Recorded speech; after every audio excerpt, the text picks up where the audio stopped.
दोस्तों नमस्कार। 13 दिसंबर को भारत की संसद के अंदर कुछ नौजवान जाते हैं और वहां पे स्मोक कैन छोड़ते हुए नारे लगाते हैं। उनके नारों में बेरोजगारी, उनके नारों में तानाशाही, ये सब मुद्दे रहते हैं। 2 नौजवान अंदर जाते हैं और 2 नौजवान बाहर हैं। उन्हीं में एक नीलम आजाद है।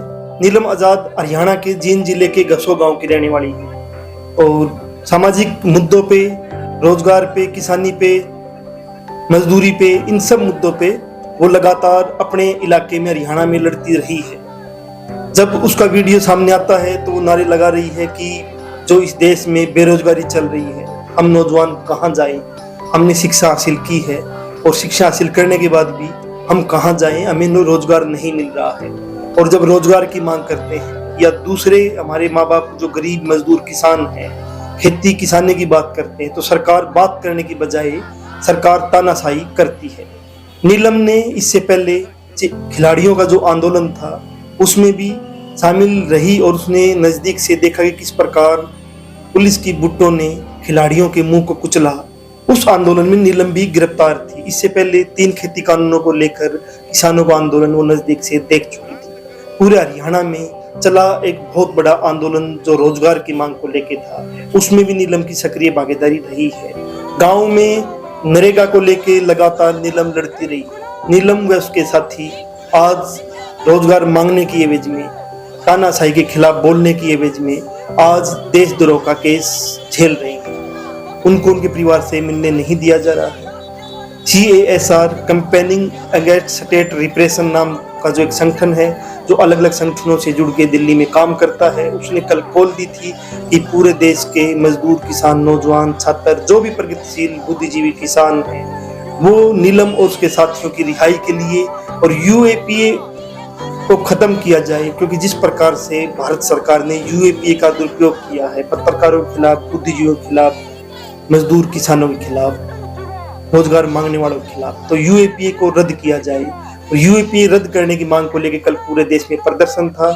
पंजाब के मोगा और जीरा में प्रदर्शन हुआ नीलम और उनके दोस्तों की रिहाई के लिए। उसी कड़ी में हरियाणा के अंदर रोहतक, हिसार, जींद, कुंडली जो सोनीपत का इलाका है उसमें प्रदर्शन हुए। इसी के साथ में दिल्ली यूनिवर्सिटी में प्रदर्शन हुआ, वाराणसी उत्तर प्रदेश में प्रदर्शन हुआ, कलकत्ता और केरला में भी प्रदर्शन हुए। और सभी जगह से जो प्रदर्शन हुए एक ही मांग थी कि UAPA रद्द किया जाए, राजनीतिक बंदियों को रिहा किया जाए। कोई रास्ता बचे नहीं रहे है। हमारे हरियाणा में देखा तो बेरोजगारी पे पूरा नंबर 1 पे आ गया है हरियाणा, और सरकार किते भी सुन नहीं रही है। जब भी नौजवान इकट्ठे हुए हैं, चाहे पेपरा का मसला रहे हो या फिर लगातार जो धांधली हो लग रही है पेपरा में उसका मसला रहे हो, तो नौजवाना पे आपका गुस्सा जाहिर करने का किते भी कोई स्कोप ही नहीं छोड़ रखा। अगर किते जावे हैं तो लाठीचार्ज हुए है।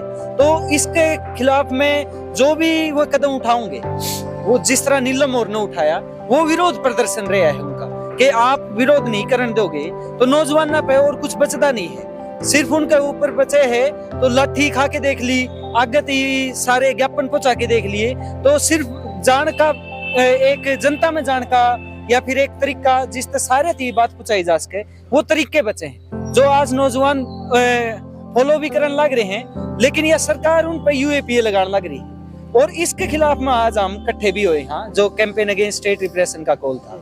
और इसके सेती अगर हम देखा तो सिर्फ यो इन पर नहीं लग गया है, पहले भी वो मुकदमे लगातार लग दे रहे हैं, चाहे पत्रकार रहे हो, चाहे बुद्धिजीवी रहे हो और नौजवान रहे हो। JNU में हम देखा सरजील इमाम है, उन पे लग गया है।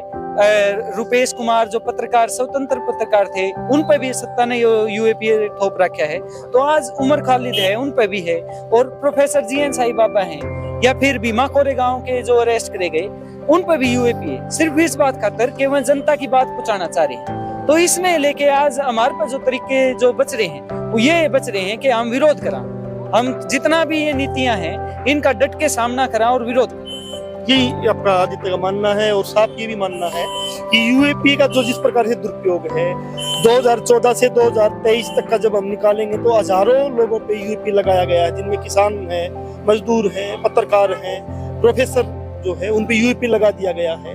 एक सरकार ने यूएपी के मार्फत एक हथियार बना लिया है कि यूएपी लगाओ और 2 से 3 साल के लिए जेल में डाल दो। शर्जील इमाम, जिसको सिर्फ एक इस वाक्य के लिए जेल में डाल दिया गया कि वो कह रहा था कि आंदोलन के दौर में कि हम भारत को बीच में से काट देंगे, आंदोलन के दौर में कह रहा था कि आंदोलन के जरिए काट देंगे, और उसको यूएपी के तहत जेल में है। उमर खालिद को आपने देखा होगा कि वो यूएपी में जेल में है। और रुपेश कुमार एक पत्रकार है जो स्वतंत्र पत्रकार झारखंड में पत्रकारिता करते थे, उनको जेल में डाल दिया गया। प्रोफेसर जीएन साईं बाबा 90% अपंग है, जिसको लंबे टाइम से जेल में डाला हुआ है।